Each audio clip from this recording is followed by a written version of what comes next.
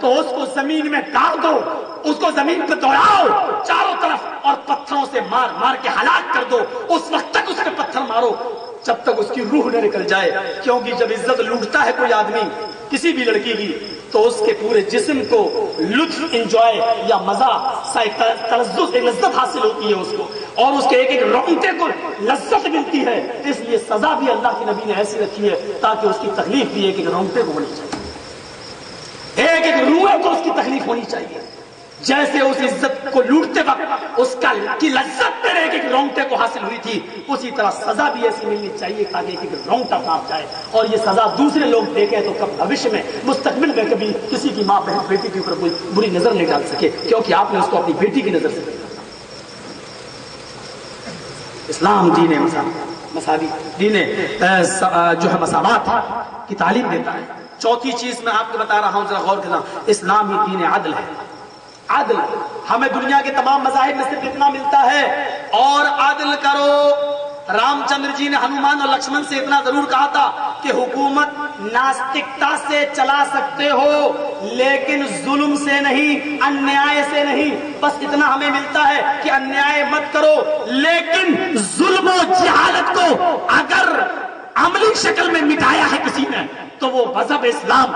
آپ غور کریں تو اسلام کی ایسی بے شمار مثالیں آپ کو مل جائیں گی جو ظلم و ستم کو مٹا رہی ہیں، جو ظلم و ستم کو ختم کر رہی ہیں. جیسے یہی ظلم دیکھ لو، ایک یہودی بچے نے حضرت عمر ابن عاص کے ایک یہودی بچے کو کوڑا مارا تھا، حضرت عمر فاروق نے فوراً اس کو سزا دی. یہ عملی کارنامہ اگر انجام دیا ہے تو جناب محمد رسول اللہ نے.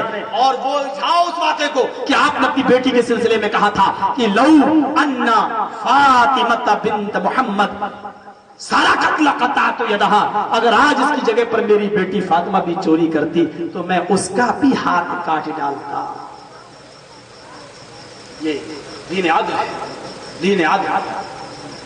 ایک واقعہ دین عدل کے تعلق، دین تقوی بھی ہے اسلام، دین توحید، دین رسالت، دین مساوات اور دین عدل اور دین تقوی. تقوی کہتے ہیں ہر قسم کی چھوٹی یا بری برائی سے اپنے آپ کو بچا لینا. حضرت عمر فاروق نے ابی بن کعب سے پوچھا تھا کہ تقوی کسے کہتے ہیں، تو کہا تھا کہ کبھی جنگل میں نہیں چلتے ہو، جیسے جنگلوں میں کانٹے بچھے ہوں اور کانٹوں سے بچ بچ کے چلتے ہو کہ کوئی کانٹا میرے پیر میں لگ نہ جائے، ایسی دنیا میں گناہ کا جال بچھا ہوا ہے، گناہوں سے بچ بچ کے گزر جاؤ، گناہوں سے بچ بچ کے گزر جاؤ. یہی تقوی ہے، یہی تقوی ہے. تو میرے بھائیوں، اسلامی دین تقوی ہے. جتنا تقوی کا حکم اور پارسائی اور شرم و حیا کی تعلیم یہ اسلام دیتا ہے، دنیا کے کسی مذہب میں نہیں ملے گی. آپ دیکھ لیجیے، بابا رام دیو بھی ہمیں آستھا چینل پر لیکچر دیتے ہیں. عورتیں بیٹھی ہوتی ہیں یا آدمی بیٹھے ہوتے ہیں اور ان کا لیکچر چلتا ہے. آسارام بابو جی کا میں نے آستھا چینل پر پروچن سنا. عورتیں بیٹھی رہتی ہیں، آدمی. اور جینیوں میں آپ چلے جائیے، باقاعدہ عورتیں اپنے بابا کے پیچھے پیچھے چل رہی ہیں. لیکن اسلام نے کس پارسائی کا حکم دیا ہے. عورت آئے، مسجدوں میں بھی آئے، جلسوں میں بھی آئے، لیکن اس کا میدان الگ ہے. وہ مرد کے ساتھ نہیں بیٹھ سکتی ہے، اس کے لیے احکام الگ جاری کیے ہیں اسلام نے. کوئی بھی عورت خوشبو لگا کر گھر سے باہر نہ نکلے. خوشبو لگا کر جب نکلے گی تو ظاہر بات ہے کہ خوشبو اڑے گی، اور جب خوشبو اڑے گی تو آدمی دیکھے گا، اڑے گا. اسلام نے کہیں منع نہیں کیا. اگر عورت کا مسجد میں آنا منع ہوتا تو اس مسجد میں سب سے پہلے روکا جاتا جس مسجد میں ایک رکعت ثواب، نماز پڑھنے کا ثواب 1,00,000 رکعت پڑھنے کا ہے. لیکن دیکھ لیجئے، اور کعبے کے رب کی قسم 24 گھنٹے اس گھر کا طواف مرد اور عورتیں کرتی رہتی ہیں. 1 منٹ کے لیے طواف بند نہیں ہوتا. 1 منٹ کے لیے، 1 منٹ کے لیے صرف نماز کھڑی ہوتی ہے. جہاں آدمی طواف کر رہا ہے وہیں رک گیا اور وہیں پر وہ نماز پڑھا، اور جیسے امام نے کہا السلام علیکم ورحمۃ اللہ، اور پھر طواف شروع ہو گیا. 24 گھنٹے میں 1 سیکنڈ کے لیے بھی طواف رکتا نہیں ہے. طواف مرد اور عورتیں اس گھر کا طواف کرتی رہتی ہیں، اس گھر کا. میرے بھائیوں، اور قیامت کی صبح تک اس گھر کا طواف ہوتا رہے گا، اللہ کا نام لیا جاتا رہے گا، اس گھر کے چکر لگتے رہیں گے. اس گھر کے چکر لوگ کتنا ہی کہتے رہیں ہمارے فلاں جگہ چلے جاؤ 7 مرتبہ تو 1 حج کا ثواب مل جائے گا. وہ تم اپنے گھر میں کرو. یہ سارے داستانیں اسلام کے اندر نہیں ہے. اسلام دین تقوی ہے اور ایسا تقوی کا حکم دیتا ہے. قل للمؤمنات يغضضن من ابصارهن ويحفظن فروجهن ولا يبدين زينتهن. غور کرو قرآن کی آیتوں پر. اے نبی عورتوں سے کہہ دو، میڈیا والوں لکھو، اسلام نے عورتوں کو گھر کے اندر قید کہاں کیا ہے؟ قرآن کیا کہہ رہا ہے؟ اے نبی مومن عورتوں سے کہہ دو یغضضن من ابصارهن، جب وہ اپنی ضروریات کے مطابق گھر سے نکلیں تو وہ اپنی نگاہیں نیچی رکھا کریں. اپنی نگاہیں نیچی رکھا کریں. بتاؤ کون سا ظلم کر دیا اسلام نے؟ اسلام تو عورتوں کو تعلیم دے رہا ہے کہ تمہاری عزت و آبرو کی حفاظت تبھی ہوگی جب تم اپنی نگاہوں کو نیچے رکھو گی اور غور کرنا بیچ میں کون سی چیز اللہ پیش کر رہا ہے. وَيَحْفَظْنَ فُرُوجَهُنَّ اور اپنے گپتان کی رکشا کریں, اپنے شرمگاہ کی حفاظت کریں. اور تیسرے نمبر پہ اللہ نے کیا کہا, وَلَا يُبْدِينَ زِينَتَهُنَّ اور اپنے زیب و زینت کو, اپنے پناہ و سنگار کو وہ ظاہر نہ کریں, یعنی غیر مردوں کو نہ دکھائیں. غور کر رہے ہیں آپ, تین چیزیں ہیں. پہلی چیز نگاہیں نیچی رکھو, بیچ میں کیا, دوسری چیز شرمگاہ کی حفاظت کرو, اور تیسری چیز کیا ہے, تیسری چیز اپنے زیب و زینت کو غیر مردوں کو ظاہر مت کرو, دوسروں کو دکھاؤ نہیں. یعنی اپنے شوہر کے سامنے زیب و زینت کے ساتھ تم آ سکتی ہو, لیکن غیر مردوں کے سامنے ظاہر نہ کرو. ایسا لگ رہا ہے جیسے کوئی منسٹر بیچ میں ہو اور دائیں اس کا باڈی گارڈ ہو اور بائیں اس کا باڈی گارڈ ہو. ایک بڑا آدمی بیچ میں ہے اور دائیں ایک باڈی گارڈ, بائیں باڈی گارڈ. اس کا مطلب یہ ہے کہ دائیں ایک باڈی گارڈ ہے, بائیں ایک باڈی گارڈ ہے. یہ دونوں باڈی گارڈ بندوق لیے میرے سامنے کھڑے ہیں. جب تک یہ دونوں لگے ہیں کوئی دشمن میرے اوپر حملہ کرنے کی جرات نہیں کر رہا ہے. یہ دونوں باڈی گارڈ ہٹ گئے, کوئی بھی مجھے مار سکتا ہے, کوئی بھی شوٹ کر سکتا ہے, کیونکہ اس کو ڈر ہی نہیں رہے گا, خوف ہی نہیں رہے گا اپنی جان کا.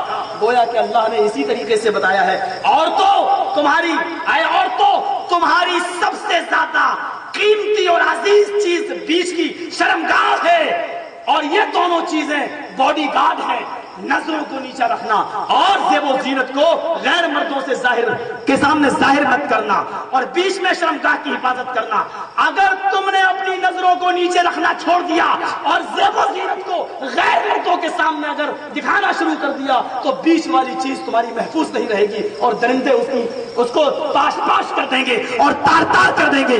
بیچ والی چیز کو اگر اپنی شرمگاہ کو اگر تمہیں بچانا ہے درندوں سے, تو اپنے باڈی گارڈوں کو اپنے ساتھ رکھو, یعنی نگاہوں کو نیچے رکھو, اور اپنے بناؤ سنگار کو, کریم پاؤڈر, لپسٹک اور لالی اور زیب و زینت, سونے اور چاندی کے زیورات کو غیر مردوں کے سامنے ظاہر مت کرو. یہ دونوں چیزیں باڈی گارڈ ہیں.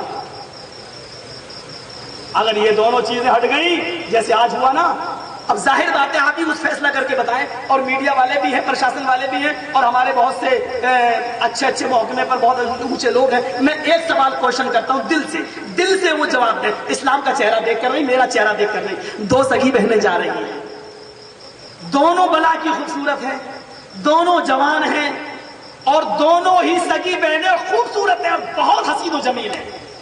ایک لڑکی, ایک بہن تو باقاعدہ پردے میں ہے, چہرہ چھپائے ہے, ہاتھوں میں داستانے پہنے ہوئے ہیں, پیروں میں موزے بھی پہنے ہوئے ہیں, اس کے جسم کا ایک بال بھی دکھ نہیں رہا ہے, یہ جا رہی ہے. اور اسی کی دوسری بہن بالکل اس کے ولوم ہے, الٹا ہے, اپوزٹ ہے. وہ جینز پہنے ہوئے ہے, شرٹ پہنے ہوئے ہے, ٹی شرٹ, بال اس نے کٹا رکھے ہیں, لپسٹک اور کریم اور پاؤڈر اس نے لگا رکھا ہے, مٹک مٹک کے چل رہی ہے. اور چوراہے پر کچھ چھچورے لڑکے کھڑے ہوئے ہیں. چھچورا کا ترجمہ کرنے کی ضرورت نہیں ہے مجھے, آپ سمجھتے ہیں. چوراہے پر کچھ چھچورے لڑکے کھڑے ہیں. میڈیا والے بتائیں, پرشاسن والے بتائیں, اور دوسرے محکمے میں جو لوگ ہیں وہ بتائیں, دل سے بتائیں, یہ چھچورے لڑکے, یہ اوباش لڑکے, یہ شریر لڑکے, یہ عیاش اور مکار لڑکے, میں صاف لفظوں میں کہہ دوں یہ اپنے بڑے باپ کی بگڑی ہوئی اولاد, یہ چوراہے پر کھڑی ہوئی ہے. ان دونوں لڑکیوں میں سے کس لڑکی کو چھیڑے گی, کس لڑکی کو چھیڑے گی؟ یہ لڑکی برقعے والی کو یا جینس والی کو؟ میں سمجھتا ہوں جواب دینے کی ضرورت نہیں, آپ اپنے دل میں سوچ لیجئے. جواب ہم نہیں مانگ رہے ہیں آپ سے, آپ اپنے دل میں سوچ لیجئے. آپ کا جواب انشاءاللہ یہی ہوگا کہ جینس والی کو چھیڑیں گے, بال جس کے کٹے ہیں اس کو چھیڑیں گے. اگر اسلام نے ان نوباش لڑکوں سے بچایا ہے, اس کی چھیڑخانی سے بچایا ہے, ان عورتوں کی عزت و آبرو کی حفاظت کی ہے, یہ کہہ کر کے اپنی نگاہوں کو نیچا رکھو, تو کہتے ہو کہ اسلام نے ظلم کیا ہے. اور آج ان لڑکیوں کو چھیڑا جائے, سیڑیاں بجائی جائیں, کالجوں میں آئے دن روزانہ ہنگامے ہوتے ہیں, چوراہوں پر روزانہ ہنگامے ہوتے ہیں. میرے بھائیوں, اگر آپ کھلی آزادی دے کر ان لڑکیوں کی عزت و آبرو کی حفاظت نہ کر پائیں تو یہ آپ اس کو کہتے ہیں کہ یہ لڑکیوں کی آزادی ہے. آج 2 روپے کا صابن بھی بیچو تو جب تک آدھی لڑکی, ننگی لڑکی کا فوٹو نہ لگاؤ تب تک صابن نہیں بکتا ہے ہمارا. آج ہمارا یہ حال ہو چکا ہے. سن لو, ایک بات میں آپ سے کہہ دوں, اسلام نے زنا سے منع نہیں کیا ہے, اسلام نے زنا سے منع نہیں کیا ہے, اسلام نے زنا کے قریب بھی جانے سے منع کیا ہے، اور کیا کہا ہے؟ لا تقربوا الزنا انه كان فاحشة وساء سبیلا۔ قرآن نے کیا کہا؟ وساء سبیلا کے لفظ پر غور کرو، کیا کہا؟ زنا کرو یہ نہیں کہا۔ اسلام سے زیادہ پارسا والا کوئی مذہب ہوگا؟ ہمارے ہاں زنا کس کو کہتے ہیں معلوم ہے؟ زنا کا ترجمہ لوگ کرتے ہیں بلاತ್ಕಾರ، حالانکہ زنا کا ترجمہ ہندی میں بلاತ್ಕಾರ نہیں ہوگا، کیونکہ زنا بالرضا بھی ہوتا ہے اور زنا بالجبر بھی ہوتا ہے۔ اسلام نے زنا بالرضا کو بھی زنا کہا ہے اور زنا بالجبر کو بھی زنا کہا ہے۔ چاہے لڑکی اپنی مرضی سے زنا کرے، چاہے لڑکا اور لڑکی دونوں کی مرضی سے ایک کام ہو، یا لڑکا کسی کا اپہرن کر کے کھیت میں لے جائے اور زبردستی اس کی عزت لوٹے۔ آج آپ نے بلاತ್ಕಾರ کا نام دے کر عورت کی عزت و آبرو کی چھلنی اڑا دی ہے اور اس کے ٹکڑے ٹکڑے کر دیا ہے۔ آپ نے کہا بلاತ್ಕಾರ، اور بلاತ್ಕಾರ کس کو کہا ہے؟ جس کو جبرن جس کو پکڑ کے لے جایا جائے، اور جو لڑکا لڑکی راضی ہے اور 18 سال سے بڑی ہے لڑکی، تو وہ اپنے کسی بھی بوائے فرینڈ کے ساتھ ایک ہوٹل میں کمرہ بک کر سکتی ہے، ناجائز اولادیں پیدا کر سکتی ہے۔ یہ ساری اس کو زنا میں نہیں جوڑا گیا ہے۔ اور پھر آپ اسلام کے بارے میں اعتراض اٹھاتے ہیں۔ اسلام وہ مذہب ہے جس نے زنا بالرضا کو بھی حرام قرار دیا ہے اور زنا بالجبر کو بھی حرام قرار دیا ہے۔ چاہے وہ لڑکا اور لڑکی دونوں کی مرضی سے یہ کام ہو، چاہے وہ دونوں میں سے کسی ایک کی زبردستی سے یہ کام ہو، دونوں کو کسی بھی حال میں جائز نہیں کہا ہے۔ اور جانتے ہو اس کو کیا کہا اسلام نے؟ لا تقربوا الزنا، زنا کے قریب بھی مت جاؤ، بلکہ یہاں تک کہا انه كان فاحشة وساء سبیلا، وہ بہت ہی برا اور گندا راستہ ہے۔ انه كان فاحشة وساء سبیلا، فاحش کہتے ہیں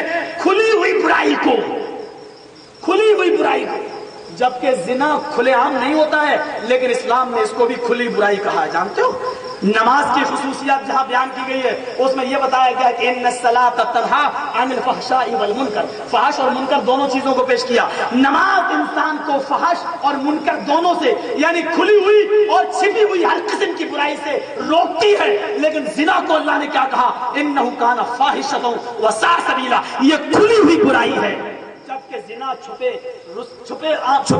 کے ہوتا ہے، کھل کے نہیں ہوتا ہے، سڑک پہ نہیں ہوتا ہے، آن دا اسپاٹ نہیں ہوتا ہے، چوراہے پر نہیں ہوتا ہے، بلکہ کسی بند کمرے میں ہوتا ہے۔ لیکن اس کو اسلام نے کھلی ہوئی برائی کہا ہے کہ کھلی ہوئی برائی ہے، وساء سبیلا، اور گندی سڑک اور گندا راستہ کہا ہے۔ جانتے ہو راستہ کیوں کہا ہے؟ کیونکہ یہ سڑک جس پہ ایک نوجوان چل رہا ہے نا، یہ سڑک اس کی اپنی بہن اور بیٹی اور ماں تک جا رہی ہے، اس لیے اس کو غلط کہا ہے، اس کو گندا راستہ کہا ہے۔ سا سبیلا، کتنا پورا راستہ ہے۔ آئے نوجوان، جس ماں بہن اور بیٹی کی عزت و آبرو کو تو لوٹنے کے لیے جا رہا ہے، جس راستے پہ تو چل رہا ہے وہ گندا راستہ ہے، کیونکہ یہ سڑک تیری بہن، تیری بیٹی اور تیری ماں کے دروازے تک پہنچے۔ اور اس کو اللہ کے نبی نے ایسے سمجھایا تھا کہ ایک نوجوان آیا اور کہنے لگا اللہ کے نبی مجھے زنا کی اجازت دیجیے، تو اللہ کے نبی نے فرمایا، صحابہ اس کو گھورنے لگے، نبی سے کیا مانگ رہا؟ آج کتنا ہی بڑا جاہل آدمی ہو، دیکھتا مولوی صاحب آ رہے ہیں سامنے سے اور وہ سگریٹ پیتا ایک دم پھینک دیتا، یار مولوی صاحب آ رہے ہیں، اتنا ادب کرتا ہے کم سے کم وہ مولانا کا ہے، لیکن وہ کیسی اجٹ قوم تھی۔ تصور کرو کہ اللہ کے رسول کو سمجھانے میں کتنی دقتیں آئی ہوں گی، کتنی پریشانیاں۔ وہ آیا اور کہتا اللہ کے رسول مجھے زنا کی اجازت دیجیے۔ ظاہر بات ہے زنا کی اجازت تبھی مانگ رہا ہے جب وہ کسی سے اس کی آشنائی ہوگی، اس کی دوستی ہوگی، اس کی کوئی گرل فرینڈ ہوگی۔ مجھے یہ جملے سمجھانا پڑتے ہیں کیونکہ آج یہ جملے استعمال ہو رہے ہیں۔ گرل فرینڈ، عجیب لغتیں بن گئی ہیں، گرل فرینڈ، بوائے فرینڈ، عجیب لغتیں ایجاد ہو گئی ہیں۔ سنو، اس نے کہا زنا کی اجازت دیجیے، صحابہ گھور رہے ہیں، لیکن آپ نے کہا نا ضروری نہیں کہ کسی جگہ سمجھانے کے لیے آپ پوری جماعت کو متعینہ دنوں تک لے جائیں، تبھی آپ دعوت و تبلیغ کریں۔ اللہ کے نبی نے اس کے سامنے لمبا چوڑا خطبہ نہیں دیا تھا، آپ نے کہا، آپ سمجھ گئے، ماہر نفسیات تھے آپ سمجھ گئے اس کو کیسے سمجھایا جائے۔ آپ نے صحابہ سے کہا رک جاؤ اپنی جگہ پر رک جاؤ۔ اس آدمی سے کہا یہاں بیٹھو، زنا کی اجازت مانگتے ہو؟ کہاں؟ اچھا ٹھیک ہے، تم جس لڑکی کے ساتھ زنا کرنا چاہتے ہو میں تمہیں اجازت دے دیتا ہوں، لیکن یہ کام تم اپنی ماں کے ساتھ کرو گے؟ چلو میں پہلے کہتا ہوں اپنی ماں سے کر لو، اپنے ماں کے ساتھ زنا کرو گے؟ اس کا جواب یہ تھا فداک ابی و امی یا رسول اللہ، میرے ماں باپ آپ پر قربان۔ امام بہقی اپنی سنن کے اندر اس روایت کو لائے، کہا اللہ کے نبی میرے ماں باپ آپ پر قربان، کیا آپ کوئی کم بخت اور ملعون انسان اپنی ماں کے ساتھ یہ زنا کرے گا؟ آپ نے کہا کوئی شریف انسان اپنی ماں کی عزت نہیں لوٹے گا۔ اچھا ٹھیک ہے، تم اپنی بہن کے ساتھ یہ زنا کر لو، کرو گے؟ اس نے کہا نہیں اللہ کے رسول، کوئی شریف انسان کہ اپنی بہن کے ساتھ زنا کر سکتا ہے؟ آپ نے کہا کوئی نہیں کر سکتا ہے۔ آپ نے کہا اچھا اپنی بیٹی کے ساتھ کر لو۔ اس نے کہا میرے ماں باپ آپ پر قربان، کیا کوئی اپنی بیٹی کے ساتھ یہ کام کرے گا؟ آپ نے کہا چچی کے ساتھ، خالہ کے ساتھ، پھوپھی کے ساتھ، ایک ایک کا نام لیا آپ نے، ان کے ساتھ ہر جملے پر کہہ رہا ہے میرے ماں باپ آپ پر قربان، ہم نہیں کر سکتے ہیں اللہ کے رسول ایسا۔ پھر آپ کی نصیحت دیکھیے، آئے نوجوان، جس لڑکی کے ساتھ تو زنا کی اجازت مانگ رہا ہے وہ لڑکی بھی کسی کی ماں ہوگی، بہن ہوگی، بیٹی ہوگی، پھوپھی ہوگی، چچی ہوگی، کوئی تو رشتہ اس کا کسی کے ساتھ ہوگا۔ آئے میری، آپ نے اس سے کہا کہ اے نوجوان، پھر وہ دوسرا شخص یہ کیسے برداشت کرے گا کہ میری بہن، میری بیٹی، میری پھوپھی، میری چچی کے ساتھ زنا کیا جائے؟ جو کام تو اپنی ماں، بہن، بیٹی کے ساتھ کرنا پسند نہیں کرتا ہے، وہ کام تو دوسرے کیسے چاہیں گے کہ میری بہن، میری بیٹی کے ساتھ کیا جائے؟ اس نوجوان کے دل میں یہ بات اتر گئی۔ علامہ اقبال نے اسی کو دیکھ کر کہا تھا، دل سے جو آہ نکلتی ہے وہ اثر رکھتی ہے۔ دل سے یہ آواز نکلی تھی، جناب محمد رسول اللہ ایک اچھے خطیب تھے، ایک اچھے واعظ تھے، آپ نے جب اس کو نصیحت کی تو کہنے لگا اللہ کے نبی آج کے بعد میں کوئی حرام چیز نہیں پکڑوں گا، نہ دیکھوں گا، میرے لیے دعا کیجیے۔ اللہ کے نبی نے اس کے لیے دعا کی۔ اس نوجوان کا اپنا بیان ہے، امام بہقی اپنی سنن میں نقل کرتے ہیں، اس نوجوان کا اپنا بیان ہے کہ اس کے بعد کسی لڑکی کو تو چھوڑو، میں نے حرام چیز کے اوپر نظر ہی نہیں ڈالی۔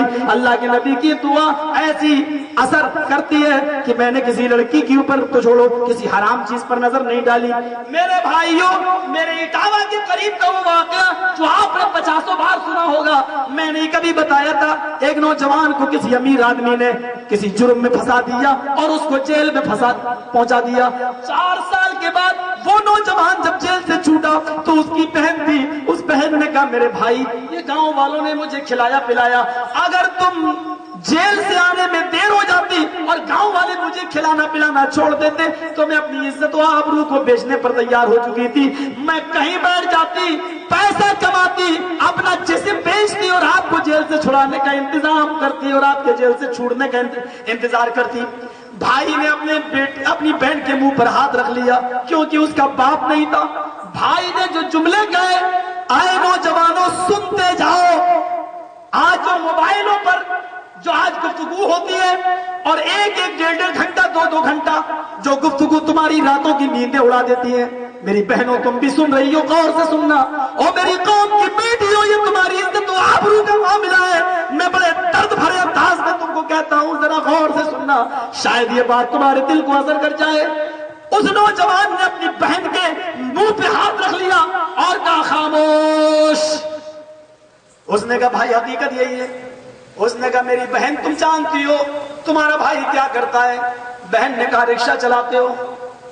کہا کہ میں رکشہ چلاتا ہوں، آدھا پیسہ خرچ کرتا ہوں اور آدھے میں تیرے جہیز کا انتظام کرتا ہوں۔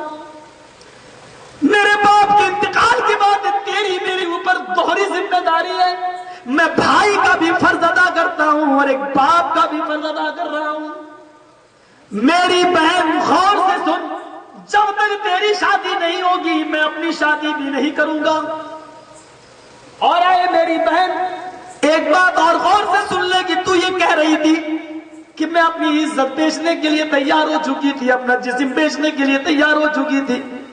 میری بہن تیرا بھائی رکشے پہ بیٹھتا چلاتا ہے اور اس کے رکشے پر کالج کی لڑکیاں بھی بیٹھتی ہیں، یونیورسٹی کی لڑکیاں بھی بیٹھتی ہیں، بازار کی عورتیں سامان خریدنے والی بھی بیٹھتی ہیں، حسین و جمیل لڑکیاں بھی بیٹھتی ہیں، ایک سے ایک بھڑکیلا لباس پہننے والی بھی بیٹھتی ہیں۔ میری بہن غور سے سننا میری بات، میں اپنے گمچھے کو جو لپیٹتا ہوں اپنے سر پہ، اپنے اس گمچھے سے اپنے اس رکشے کی سیٹ کو صاف کرتا ہوں، اس سیٹ پر جو بھی لڑکی بیٹھتی ہے وہ